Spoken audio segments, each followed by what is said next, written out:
હાલ નગરપાલિકાની ટીમ દ્વારા જે પાણી ભરાય છે તેના નિકાલ માટેની કાર્યવાહી ચાલુ છે.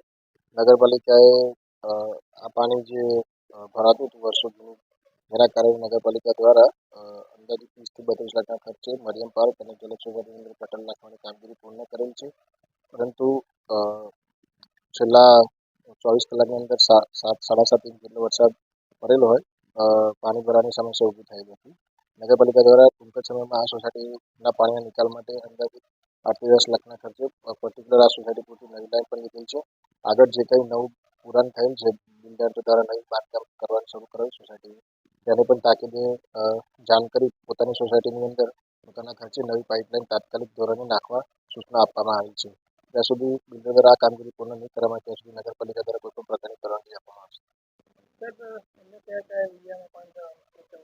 હાલ જે વર્ષો જૂના જે સમસ્યાઓ હતી વોર્ડ નંબર 4ની અંદર વિદ્યાકુંજ સોસાયટી, બદ્રીનાથ કેદારનાથની અંદર પાણી ભરાવાની સમસ્યા ઉત્પન્ન થયેલી હતી. પરંતુ છેલ્લા ઘણા સમયથી 7 કલાકથી વરસાદ રૂકેલો હોય ધીમે ધીમે પાણી વસી જવાનું શરૂ થયેલ છે.